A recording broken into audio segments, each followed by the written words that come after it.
शांति शांति। नमो नमः स्वागतम च।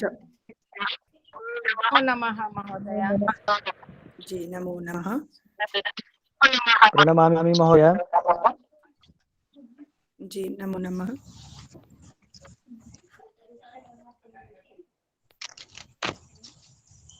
प्रारंभ करते हैं कक्षा का। जी तो कल की कक्षा में हम वर्णमाला के बारे में पढ़ रहे थे। थोड़ा सा उसका परिचय अवशिष्ट है बाकी, तो एक बार वो करवा देती हूँ।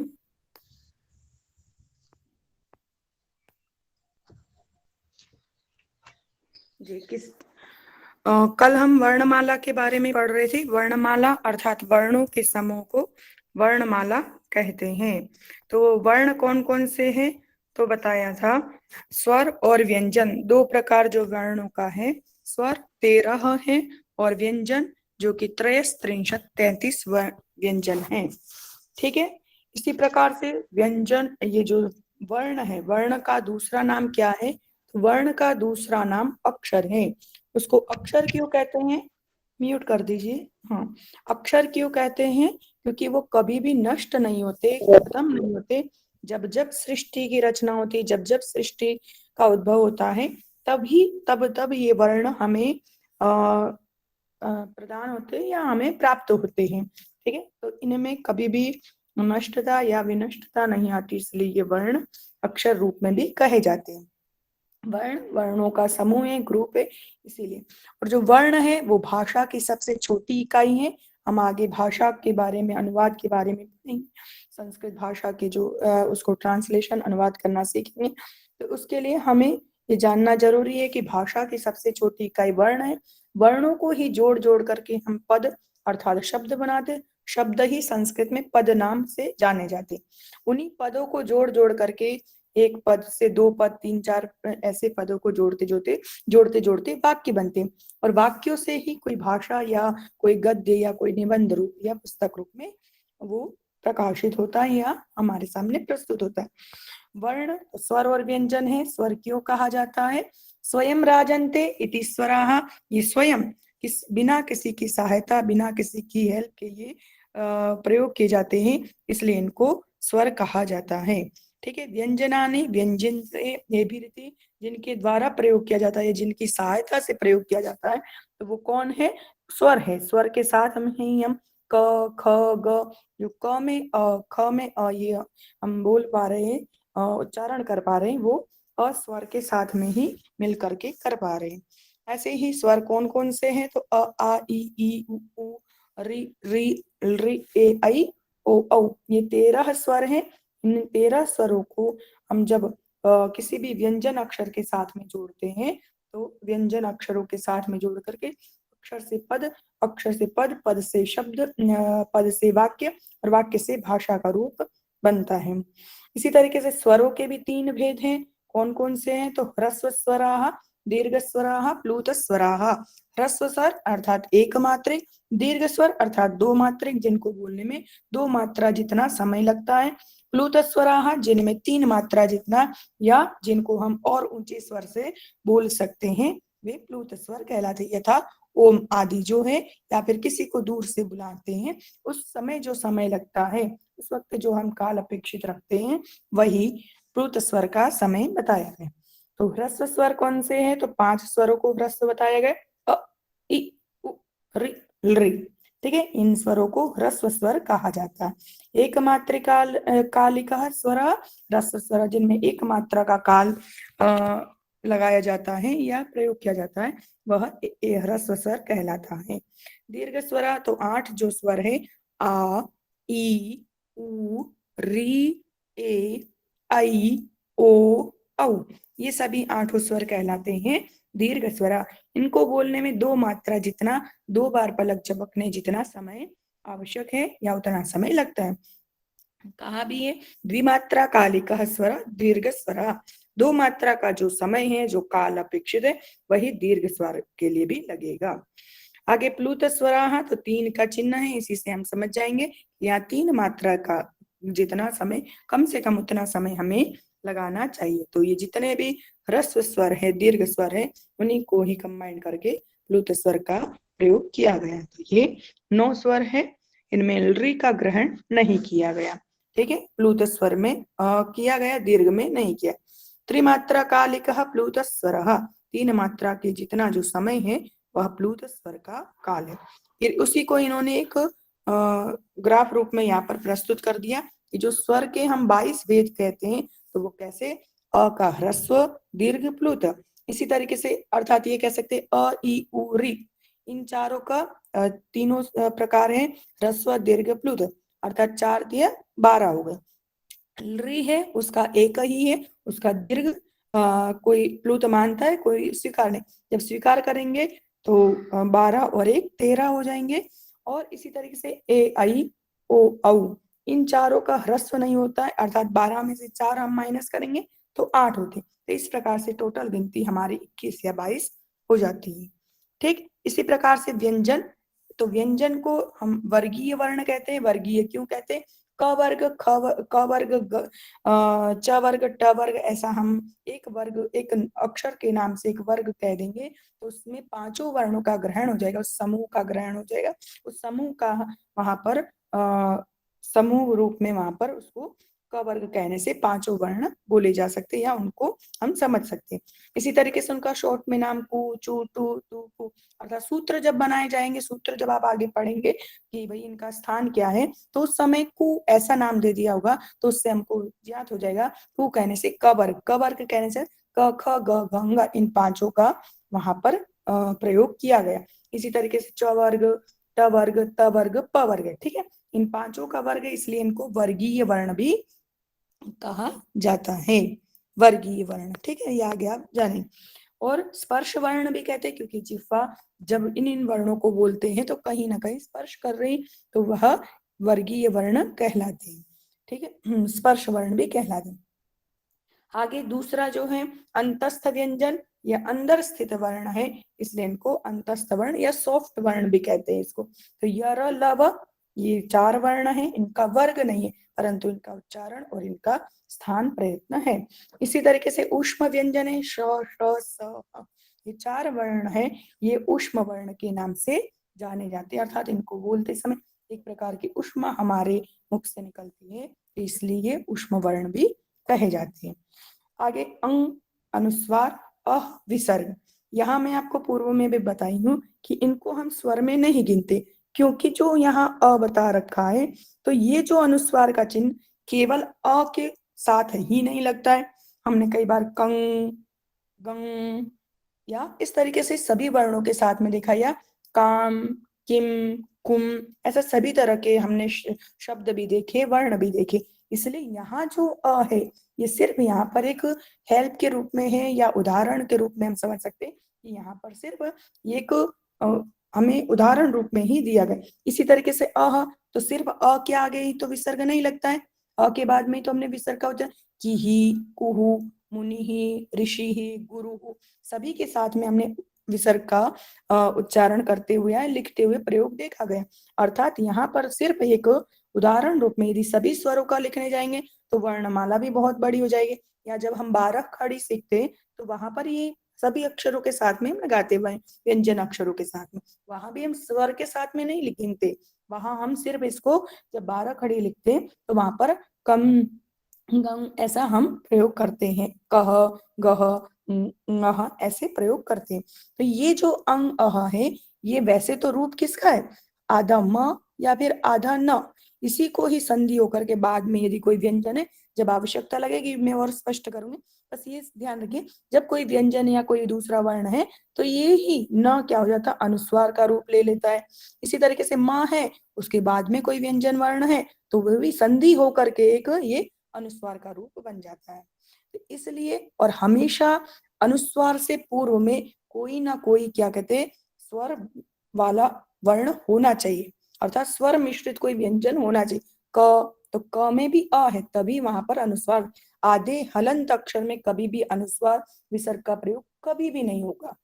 तो इसलिए यहाँ जो है एक उदाहरण रूप में बताया कि स्वरों के साथ में ही अनुस्वार का, स्वर के साथ ही, स्वर के बाद में ही विसर्ग का प्रयोग होगा, इसलिए उदाहरण रूप में। तो इसको हम व्यंजन में भी गिन सकते, पर स्वर में इसकी गिनती बिल्कुल भी नहीं होगी। ठीक है, तो इस प्रकार से ये छोटी सी वर्णमाला हमारी जो है उसका थोड़ा सा परिचय। तो 13 स्वर बताए गए हैं, मुख्य रूप से हम 13 ही गिनते, प्लुत को हम सामान्य भाषा में नहीं गिनते। व्यंजन आने कितने, तो स्पर्श व्यंजन क से लेकर के म पर्यंत जब हम बोलेंगे तो हम अपने आप ही आभास कर पाएंगे कि अच्छा जहां पर मूर्धा पर टच हो रही है तो वो मूर्धन्य अक्षर है, जिह्वा पर टच हो रही तो जिह्वा, जहाँ दंत पे टच हो रही तो वो दंत्य वर्ण। इस तरीके से वो स्पर्श होने के कारण स्पर्श व्यंजन भी कहलाते हैं, और इसी तरीके से वह क्या कहलाते हैं, वर्गीय वर्ण भी कहलाते हैं। उसके बाद में अंतस्थ य र ल व, ये 4 अंतस्थ वर्ण है, सॉफ्ट वर्ण कहलाते। उष्म वर्णाः जो कि 4 वर्ण है, श श स ह। ठीक, अयोगवाह, 2 अयोगवाह कहे गए, जिसका योग हम वर्णमाला में तो करते हैं लेकिन, या प्रयोग भी करते, लेकिन उसको स्वर में नहीं गिनते, और सामान्य भाषा में देखे तो हिंदी में उसमें व्यंजन में भी नहीं गिनते। तो कह रहे ऐसे जो 2 वर्ण है अर्थात अंग अह, इनको कहा गया अयोगवाह। जब इनको हम प्रयोग में देखते हैं पर योग इनका किसी में गणना नहीं करते, तो इसका अलग से योग करके कहा ये 2 वर्ण है अंग अह, अनुस्वार और विसर्ग। तो कुल मिलाकर के आहत्य अर्थात कुल जोड़ करके 48 वर्ण होते हैं। ठीक है, और भी है जिनको हमने अब जो 22 हमारे ये बन रहे हैं, क्या कहते हैं प्लुत स्वर, उनको हमने यहाँ पर नहीं गिना। जब उनको गिन लेंगे तो हमारी गिनती 64 या 63 हो जाएगी। ये तो हुई सामान्य संस्कृत की भाषा। लेकिन जब आप आगे अनुवाद कौमुदी पढ़ेंगे तो वहां पर बीच बीच में संधि प्रकरण भी है, एक एक दो दो संधि भी है। पूर्व में भी जो प्रारंभिक रचना अनुवाद कौमुदी पढ़े वो जानते हैं, तो वहां सूत्र रूप दिया। जब आपको सूत्र रूप में दिया गया है तो वहां संधि के प्रकरण में कभी भी सामान्य हम जो ये वर्णमाला उसको नहीं लेते, वहां पर इसी वर्णमाला का प्रयोग किया जाता है। अर्थात माहेश्वर सूत्र कह सकते हैं, प्रत्याहार सूत्र कह सकते हैं, तो इन्हीं का वहां पर ग्रहण है। जैसे हम स्वर का दूसरा नाम बताते अच, तो वहां पर आएगा अच आएगा, कभी अक आएगा, तो वो क्या वर्ण है, कहाँ से अक और अच कह रहे, तो ये जो है प्रत्याहार सूत्र कहते हैं। एक शुरुआत के अक्षर को लेकर के लास्ट के हलंत अक्षर को मिला करके जो एक रूप एक शब्द बन रहा है वही प्रत्याहार कहलाता है। जैसे हमको अण कहना है तो अण कहेंगे तो अ ई उ, इन तीनों अक्षरों का एक साथ योग हो जाएगा। ऐसे ही अक कहेंगे तो अयुण का अ, रिल रिक का क, इनको मिलाकर के एक शब्द बनता है अक। तो अक कहने से ये पांचों वर्ण उसमें जोड़े जाएंगे, प्रयोग किए। ठीक ऐसे ही अच भी कहते हैं, जो कि अच कहेंगे तो जितने भी स्वर है अयुण का अ से लेकर के अयौच के चवर, तो आप देखेंगे अ ई उ रिल री ए ओ ऐ औ, तो ये क्या है, सारे ही स्वर वर्ण है। अब यहाँ क्या होता है, इस वाली वर्णमाला में हम ह्रस्व को जब बोलते हैं तो उससे दीर्घ का भी ग्रहण हो जाए। अ लिखा है तो अ से छोटा अ भी, दीर्घ अ भी, दीर्घ आ भी, और प्लुत का, तीनों का ग्रहण। ऐसे ही ई कहेंगे तो ह्रस्व दीर्घ प्लुत, अलग से पढ़ने का, अलग से बताने का यहाँ पर औचित्य नहीं था, इसलिए नहीं बता। इसी तरीके से ऊ है, री है, और री तो प्लुत में ही माना है, दीर्घ में नहीं। तो इस तरीके से ये क्या कहलाए, ये सभी स्वर कहलाए, इसलिए स्वर का दूसरा नाम है अच। आगे जब शब्द प्रकरण आप पढ़ेंगे तो अजंत आएगा, तो अच जिनके अंत में है, अब अच क्या है, तब आपको डायरेक्ट फिर से यहाँ पर आना पड़ेगा और ये बताएगा व्याकरण शास्त्र के माहेश्वर सूत्र बताएंगे। अच मतलब कि अ ई उ रिल री ए ओ ऐ औ, इनको हम अच नाम से जानेंगे। इसी तरीके से हल नाम है, हलंत, हलंत कई बार हम शब्द सुन, तो हलंत मतलब जितने व्यंजन है, तो हय वरट के ह से लेकर के हल के ल, इनमें आने वाले जितने भी अक्षर हैं उन सभी अक्षरों को हम व्यंजन नाम से या हल नाम से जानेंगे। तो ये हो गई जो हमारी व्याकरणीय वर्णमाला है। आगे जब आवश्यकता पड़ेगी और विशेष रूप से इसको स्पष्ट कर लें। ठीक है, अब हम देख लेते वर्णों का उच्चारण स्थान। कौन कौन से वर्ण कहाँ से बोले जाते, हम वर्णमाला भी बोल रहे, भाषा भी प्रयोग कर रहे हैं, अनुवाद भी कर, लेकिन हमें कई बार ये नहीं पता होता कि हम जिन वर्णों को बोल रहे हैं उनका उच्चारण स्थान क्या, कहाँ से बोले।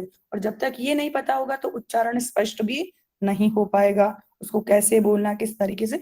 तो इसलिए यहाँ पर हमको उसके उच्चारण स्थान को जानना भी आवश्यक है। तो वर्णोच्चार स्थानम अकूह विसर्जनीयानाम कंठः, अकूह विसर्जनीयानाम कंठः। कंठ ये किन किन वर्णों का स्थान है कंठ, तो कह रहे अ कह देने से छोटा अ बड़ा आ। इसी तरीके से कु, तो कु कहने से पांचों अक्षर क ख ग घ ङ क वर्ग को यहाँ पर लिया जाए। आगे का ह, ठीक, और विसर्जनीय अह, ये हम प्रयोग कर रहे हैं, कंठ से ही हम क ख ग घ ङ एक ही जगह से इन अक्षरों को बोल रहे, परंतु महसूस नहीं किया या फिर हमने उस पर ध्यान नहीं दिया। ये हम, क्योंकि जो व्याकरण है वो भी लोक से ही निकल के, लोक के प्रयोग को ही देख के बनाए, और जो हम स्वयं प्रयोग कर रहे तो उसको एक सूत्र रूप में बांधिए कि अ कु ह और विसर्ग, इनका उच्चारण, इनका प्रोनाउंसिएशन हमेशा कंठ से ही करते हैं। ये इन्होंने नियम नहीं बनाया, लेकिन हम कर ही रहे थे, उसी चीज को इन्होंने यहाँ बता दिया, स्पष्ट कर दिया। ठीक है, तो कु कह देने से शॉर्ट में कह दिया तो उससे क्या हो गया, पांचों अक्षरों का ग्रहण नहीं तो क्या बनाना पड़ता, सो अ क ख ग ङ विसर्जनीय, ऐसे बहुत बड़ा सूत्र होता है कि छोटे रूप में कहना, छोटे संक्षिप्त में कहना ही सूत्र कहलाता।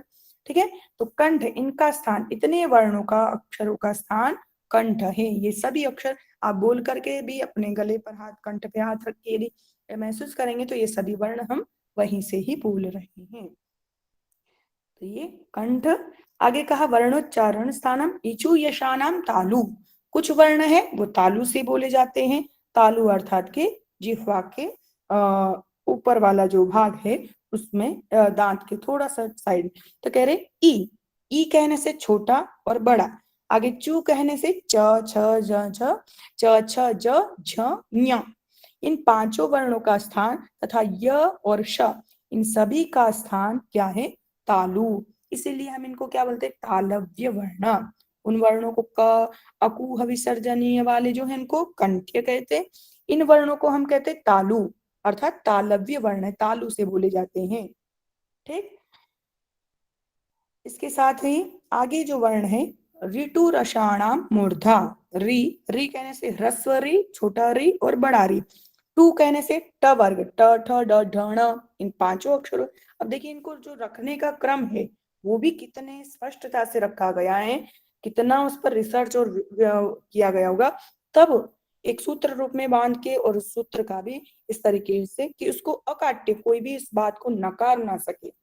कोई भी ये नहीं कर सकते कि भाई ट के बाद में ड लिख लिया होता है, या ठ के बाद ण के बाद में ण के साइड में त लिख दिया होता। जो क्रम बना रखा उसको कोई भी काट नहीं सका, अकाट्य है। तो इसलिए कह रहे टू ट ठ ड ढ ण, जो क्रम 5 ही अक्षर उस एक लाइन में आएंगे इनके साथ में, तो वही 5 आ गए, किसी ने भी इसको आज दिन तक परिवर्तित नहीं किया। इसलिए भी अक्षर उसका नाम है, जैसा उसको बताया गया, जिस रूप में रखा गया, उसको कोई भी नष्ट या तोड़ मोड़ नहीं सकता, इसलिए वो एक रूप कह सकते कि अक्षर, इसलिए भी कहा जाए। आगे र, जैसे हम ईश्वर की सृष्टि को नहीं काट सकते, उसको नहीं हम उसमें कोई परिवर्तन नहीं कर सकते, ठीक ऐसे अक्षरों के भी जो अपना क्रम है, जो उसका प्रयोग है, वो वैसा ही रहता है। आगे र और श, इसको इसलिए मूर्धन्य श कहते हैं, ठीक है, क्योंकि हम इनको, इस वर्ण को हम मूर्धा से बोलते हैं। तो जिन वर्णों को हम मूर्धा से बोलते वे सभी वर्ण ऋतु रस, ये सभी वर्ण क्या कहलाएंगे, मूर्धा से। अब यहाँ पर नाम नाम ये जो लगा है ये षष्ठी का बहुवचन है, रामाणाम, बालकानाम, बालकों का। तो का ऐसा बताने के लिए, संबंध बताने के लिए यहाँ षष्ठी का बहुवचन है, और मूर्धा, इनका स्थान मूर्धा है। ठीक है, तो इस प्रकार से मूर्धा हमें स्पष्ट करने की जरूरत नहीं है, जब हम बोलेंगे तो अपने आप ही स्पष्ट हो जाएगा कि मूर्धन्य और मूर्धा क्या है। आगे कहा ऋतुलसानाम दंताः, ऋ तो ऋ का दीर्घ है नहीं, तो ऋ तू कहने से त थ द ध न, इन पांचों वर्णों का, तथा ल और स हम दांत से ही बोल रहे इसलिए इसको दंत्य स भी कहते हैं। तो इन सभी का स्थान, इन सभी को हम एक ही जगह से, एक ही स्थान से बोल रहे, वे वो स्थान दंत कहलाता है। जिह्वा दांत से स्पर्श कर रही है तो इसलिए दंत्य वर्ण और स्पर्श वर्ण कहलाते हैं। ठीक है,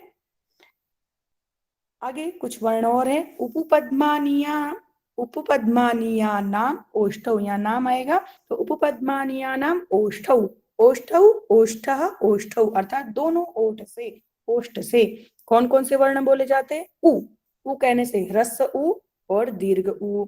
इसी तरीके से पू कहेंगे तो प फ ब भ म, इन पांचों वर्णों को, तथा उपद्मानीय जिसको कि अर्ध विसर्ग भी बोलते, प से पहले जो विसर्ग होता है, ठीक है, वह कहलाता है उपद्मानीय या अर्ध विसर्ग। तो इन सभी का स्थान क्या है? ओष्ठ। दोनों ओष्ठ को मिला करके हम बोलते प फ ब भ म। इसके अलावा तो हम कहीं और से बोलते नहीं है, इसलिए इनका स्थान निश्चित है। तो ये उपद्मानीय जो है और इनका स्थान ओष्ठ है। आगे उपपद्मानीय नाम ओष्ठ हो गया, ओष्ठ से बोले जा रहे हैं। कुछ वर्ण मिश्रित हैं, अर्थात दो वर्णों से मिलकर के बने, जैसे हम आप कहेंगे वर्णमाला में संयुक्त अक्षर भी नहीं आए, ठीक है, तो संयुक्त अक्षर क्यों नहीं आए? आखिर संयुक्त अक्षर क्या है? व्यंजन का ही भाग है, व्यंजन का ही एक रूप है, इसलिए उसको जो व्यंजनों का जिन वर्णों से मिलकर के बनना, उनका जो स्थान होगा वो संयुक्त का रहेगा स्थान। ठीक ऐसे ही यहाँ पर ए आई, ये भी क्या है? मिश्रित वर्ण है। मिश्रित अर्थात आप संधि प्रकरण जब पढ़ेंगे तो और स्पष्ट कर पाएंगे, लेकिन यहाँ संक्षेप में बता देती, अ प्लस ई, ठीक है, इन दोनों अक्षरों को मिला करके एक वर्ण बन गया ए। इसी तरीके से अ या आ, इनके बाद में यदि ए है तो मिलकर के आई वृद्धि कहलाई। ठीक है, इसी तरीके से ओ कहेंगे तो अ प्लस उ मिलकर के ओ बना, ऐसे अ प्लस ओ मिल करके औ, ऐसे वृद्धि हो गई। तो ये जो वर्ण है, दो वर्णों को अ और ई, अ और उ, या अ या ओ, इनसे मिलकर के बना है, तो ये मिश्रित वर्ण भी कहलाते हैं, संयुक्त वर्ण भी कहलाते। तो जब ये संयुक्त है, मिश्रित वर्ण है, अर्थात जो दोनों का स्थान है वो स्थान दोनों का मिला करके इनका स्थान होगा। तो कहा ए दई तो कंठ तालु, ए आई, ठीक, ए आई, इन दोनों का स्थान कंठ और तालु है। यहाँ पंचमी में रूप, षष्ठी में इनका रूप बन गया। तो ए दई तो हो, एत, एत और ऐत, तो इन दोनों को मिला करके ए दई तो ऐसा रूप हो गए। तो कह रहे हैं इनका स्थान है कंठ और तालु। कंठ से भी बोले जाएंगे क्योंकि अ का स्थान कंठ है, ई का स्थान तालु है, इचु यशाराम तालु, तो उनका तालु और कंठ दोनों मिलकर के ए ऐ का उच्चारण स्थान है। इसी तरीके से ओ दौ तो कंठोष्ठौ, ओ और औ इनका स्थान कंठ और ओष्ठ है। कंठ क्यों है? क्योंकि अ से मिलकर के बना है, उ का स्थान जो है ओष्ठ है, उपपद्मानीया नाम ओष्ठौ, तो उन दोनों का महोदय, स्थान। जी महोदय, ये ए दई दई तो इसकी संधि बताएंगी जरा आप? जी बता देती हूँ, ठीक है, एत प्लस ऐत, एत और ऐत, ठीक है, इसका रूप जब पंचमी षष्ठी में चलेगा तो ऐ तो हो ऐसा रूप बनता है। और यहाँ स्वर से पहले आधा त है, इसलिए उसको क्या हो जाता है? द हो जाता है। तो ए दई तो कंठ तालु, ऐसे ओत प्लस औत, तो त हकारा हलंत रूप होता है, त तकार वाला, तो भवत शब्द का भवतो हो। इसी तरीके से यहाँ औतो हो ऐसा रूप बना, और संधि होकर के त को द हो गए। यहाँ त क्यों पड़ा है? क्योंकि सिर्फ एत कहा है तो ए कहा है तो ए का ही ग्रहण होगा, औ कहा है तो औ का ही ग्रहण होगा। त कर देने से, तपर करने से उसी वर्ण का, उसी अक्षर का ही ग्रहण होगा। अभी तक हम क्या कह रहे थे? अ ई अ कहा है तो आ का भी ग्रहण, लेकिन यहाँ पर अलग से पढ़ रहे, यहाँ भी ए कह देते तो ऐ का भी ग्रहण हो जाए, पर उन्होंने कहा नहीं, एत और ऐत दोनों को अलग अलग पढ़ा है, क्योंकि एत कहने से सिर्फ ए का ही ग्रहण होगा, ए का ही प्रयोग होगा, और ऐत कहने से ऐ का ही प्रयोग होगा। तो दोनों का अलग अलग प्रयोग करके बताया कि इन दोनों का स्थान कंठ और तालु है। इसी तरीके से ओ और औ इन दोनों का स्थान कंठ्युष्ठ है। इसी तरीके से वकार है तो वह भी क्या है? उ प्लस अ, दोनों से मिलकर के बनता है संप्रसारण, जैसे कहते हैं, आगे संधि प्रकरण में आएगा। तो संप्रसारण कहते हैं अर्थात उ प्लस अ ऐसे संधि होकर के व बनता है। तो जो उ का स्थान है और जो स्थान क्या कहते हैं अ का है, उन दोनों को मिला करके ये वकार से दंत्योष्ठ, शायद ये अभी यहाँ आवश्यक नहीं है। तो हाँ, वकार से दंत्योष्ठ, वकार का स्थान दंत और ओष्ठ है। ठीक, इसी प्रकार से नासिका अनुस्वार से, जो अनुस्वार है उसका स्थान नासिका है, नाक से बोले जाएंगे। ठीक है, तो जब हम बोलते हैं अनुस्वार बोलते तो वहां नाक का स्पर्श होता है। आगे यमंगणानाम नासिका च, तो जो अनुस्वार का स्थान नासिका है, ठीक ऐसे यमंगणना इनका स्थान भी नासिका है। नासिका के साथ ही जो स्थान इनका पहले बता रखा है, च छ ज ज ञ का जो स्थान है, चवर का जो तालु स्थान है, वो तालु के साथ में नासिका, च कहने से जो पूर्व में बता के आए हैं कि चवर का जो स्थान है वो तो स्थान है ही, लेकिन ये अनुनासिक वर्ण है तो इनके साथ में नासिका का भी स्पर्श होगा। ठीक, ऐसे म का जो स्थान बताया है वो तो है प प ब ब म ओष्ठ बताया, ओष्ठ के साथ में नासिका। ङ का स्थान बताया कंठ, कंठ के साथ में नासिका।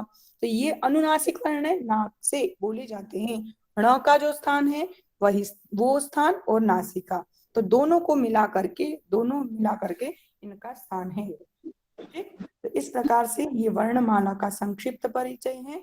संक्षिप्त परिचय के द्वारा हम वर्णों को कैसे बोल रहे हैं, कहाँ से बोल रहे हैं, इसको थोड़ा सा हम जान करके आगे जो भाषा का रूप है उसको स्पष्ट रूप से पढ़ सकते हैं, समझ सकते हैं। और ये वर्णमाला है जो अभी शायद आवश्यक नहीं है।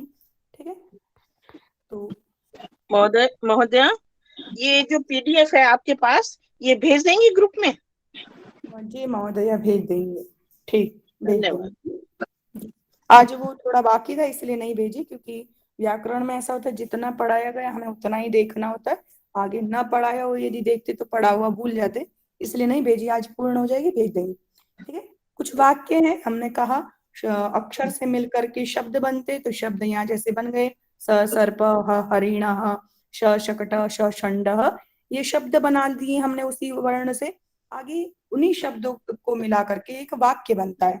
तो वाक्य बना करके जो वाक्य उनको हम पढ़ते हैं, इदम क्रीड़ा क्षेत्र, म्यूट कर लीजिए जी, इदम क्रीड़ा क्षेत्रम अस्ति, बालकाः कंदुकेन खेलन्ति, क्रीडन्ति भी होता है खेलन्ति, केचित् बालकाः वेगेन धावन्ति, वयं नेत्राभ्यां बालकान् पश्यामः, बालकाः सहचरैः सह क्रीडन्ति, अत्र बालिकाः अपि उत्साहेन क्रीडन्ति, विद्यालयाः शिक्षायै भवन्ति, छात्राः पठनाय विद्यालयं गच्छन्ति। यहाँ हमने उन शब्दों को जोड़ करके कुछ वाक्य बनाए और उन वाक्यों को पढ़ने का अभ्यास किया। इसी तरीके से वाक्यों को जोड़ जोड़ करके एक गद्य बनता है, एक पैराग्राफ बनता है। जैसे सूर्य आत्मा जगतः, सूर्य आत्मा है जगत की आत्मा सूर्य। प्रातः सूर्यः उदेति, सूर्योदयेन सह दिवसारंभः भवति, सूर्योदयात् प्राक् उषः कालो भवति, यो हि अतीव रमणीयः भवति, सर्वे ग्रहाः सूर्यं परिक्रामन्ति, पृथिवी अपि सूर्यं परिक्रामति, पृथिव्याः सूर्यस्य परिक्रमाकालः संवत्सरकालः, अतः सूर्य एव कालस्य कारणम्, अतएव जनाः प्रातः श्रद्धया सूर्यं नमन्ति। ओम महोदया, हम ये ब्लैक बोर्ड पूरा देख नहीं पा रहे, जूम नहीं हो रहा, तो आप शेयर कर रहे हैं। एक बार कोशिश कीजिए, हो सकता हो जाए जी। अस्तु, सूर्यस्येव नामान्तराणि भास्कर, प्रभाकर, दिवाकर, भानु, आदित्य, अर्क, रवि प्रभृतीनि अनेकानि सन्ति। इस प्रकार से यह एक पैराग्राफ गद्य दिया जो शब्दों को जोड़ करके वाक्य बनाए, वाक्यों को जोड़ जोड़ कर एक गद्य रूप हमने यहाँ पर प्रस्तुत किया। इसमें सूर्य के बारे में बताया है, सूर्य के अनेक नाम हैं, उन नाम के बारे में बताया। इसी तरीके से और क्या, गद्य के साथ में कुछ कविताएं, कुछ पोयम भी बनाते हैं हिंदी में। तो संस्कृत में पद्य रूप में श्लोक होते हैं, कविता भी होती है, इसी काव्य जिसको बोलते हैं, साथ ही कुछ श्लोक मंत्र वगैरह। तो जैसे यहाँ कुछ श्लोक दिए हैं उनका हम उच्चारण करेंगे। त्यज दुर्जन संसर्गम भज साधु समागमम कुरु पुण्य महोरात्रम स्मर नित्यम अनित्यताम। त्यज दुर्जन संसर्गम भज साधु समागमम कुरु पुण्य महोरात्रम स्मर नित्यम अनित्यताम। उद्यमः साहसं धैर्यं बुद्धिः शक्तिः पराक्रमा षडेते यत्र वर्तन्ते तत्र देवः सहायकृत्। उद्यमः साहसं धैर्यं बुद्धिः शक्तिः पराक्रमा षडेते यत्र वर्तन्ते तत्र देवः सहायकृत्। जहाँ पर ये 6 चीजें होती है, उद्यम, साहस, धैर्य, बुद्धि, शक्ति और पराक्रम, तो वहां पर देवता भी हमारी सहायता करते हैं। ऐसे ही पूर्व श्लोक बताया, त्यज दुर्जन संसर्गम, दुर्जन लोगों का संग छोड़ करके भज साधु समागमम, साधु सज्जन विद्वान लोगों का संगतिकरण करना चाहिए, उनकी सेवा, उनके साथ रहना चाहिए। कुरु पुण्य महोरात्रम, अहोरात्र दिन रात पुण्य करे, स्मर नित्यम अनित्यताम, जो अनित्य है ऐसे का नित्य हमेशा स्मरण करे, अनित्यताम। गच्छन् पिपीलिको याति योजनानां शतान्यपि अगच्छन् वै न तेयोपि पदमेकं न गच्छति। चलता हुआ जो चींटा है, जो कि बहुत छोटा, बहुत धीमे चलता है, चलते चलते वो 100 कोस तक भी पहुंच जाता है, लेकिन अगच्छन् वैनतेय कहते गरुड़ पक्षी, जो बहुत उसकी स्पीड बहुत तेज मान, वो अगच्छन् न चलने के कारण पदम एकम न गच्छति, एक पद, एक कदम तक भी वह नहीं चल पाता, नहीं पहुंच पाता है। इस प्रकार से इन पद्यों को, इन गद्यों को पढ़ करके हम भाषा के स्वरूप को और अच्छे से जान सकते हैं। ये कुछ अक्षर हैं, इन अक्षरों का हम लिखने का, बोलने का अभ्यास कर सकते हैं। 12 खड़ी आपको बताई थी मात्राओं को मिला करके इस तरीके से। तो यह कुछ शब्द दिए हैं, ये अभ्यास के लिए हैं। संयुक्त अक्षर आपको बताइए दिए, संयुक्त अक्षर। महोदय एक प्रश्न और था, पूछ लूं क्या? महोदय बाद में, 1 मिनट बाद में पूछ लीजिए, यदि बहुत आवश्यक हो तो अभी पूछे, नहीं तो मैं अभी समय दूंगी आपको 2-5 मिनट में। ठीक है, ठीक है। हाँ, क्ष जो है वह क्या है, 2 वर्णों को मिलकर के, 2 व्यंजन वर्णों को मिलकर के बनता है, जैसे क प्लस ह। यहाँ पर बीच में कोई भी स्वर नहीं होना चाहिए, ओनली फॉर 2 ये व्यंजन ही, तो वह कहलाता संयुक्त। और यहाँ जो हम लिखते क्षत्रज्ञ, तो ऐसा माने कि बस 3 यही वर्ण संयुक्त होते, तो वहां भी ये वाली बात ही याद रखनी कि वहां सिर्फ हमें एक उदाहरण स्वरूप में 3 बता रखे। अनगिनत हम बोलते, त्र बोलते हैं, ह्य बोलते हैं, प्र बोलते हैं, ध बोलते हैं, च्य बोलते, तो अनगिनत जितने भी व्यंजन वर्ण हैं, किन्हीं 2 व्यंजनों को आप मिला देंगे बिना स्वर के, तो वह संयुक्त वर्ण कहलाएंगे। और उन संयुक्त वर्णों को तोड़ना, जोड़ना और उनका प्रोनाउंसिएशन करना भी हमें अच्छे से आना चाहिए। ऐसे कुछ शब्द दिए, कुक्कुटः, इच्छा, स्खलनम, तो यहाँ कुक ये व्यंजन संयुक्त है, इच्छा में छा, स्खलनम में स्ख, उच्चय में छई, स्कंदा में ये 2। तो इस तरीके से संयुक्त अक्षरों को जो है उनको भी जान करके, क्योंकि प्राय यहाँ बहुत भूल भी हो जाती है इनको बोलने करने में, तो इस तरीके से ये वर्णमाला का जो संक्षिप्त परिचय था उसे हमने आज थोड़ा सा जानने का प्रयास किया। ऐसे बहुत से इनमें पॉइंट रूप है व्याकरण, क्योंकि संस्कृत पढ़ना, भाषा को पढ़ अनुवाद करना फिर भी सीख जाते, पर जो उसके सूक्ष्म जो बिंदु होते उसको हम नहीं जान पाते, तो बाद में उसको प्रयोग करने में या हमें बहुत कठिनाई होती है। तो मुझे ऐसा उपयुक्त लगा कि ये वर्णमाला से ही हम प्रारंभ करें। प्राय आप लोग वर्णोच्चारण शिक्षा पढ़ भी चुके हैं, पर उसी का पुनरावर्तन करवाते हुए आज के इस पाठ को हमने यहाँ पर रखा। कल से हम वही रचनानुवाद कौमुदी के प्रथम अभ्यास, जो कि आपने प्रारंभिक रचनानुवाद कौमुदी में भी पढ़ा होगा, तो आप एक बार उसका भी अभ्यास कर सकते हैं, उसको हम कल से प्रारंभ करें। जी 1 मिनट शांति मंत्र बोल लेंगे, उसके बाद यदि किसी को प्रश्न है तो आप अवश्य रुक करके पूछिएगा, ठीक है, क्योंकि जिनको जाना हो तो वो जा सके। ओम का उच्चारण कर लेते हैं, शांति मंत्र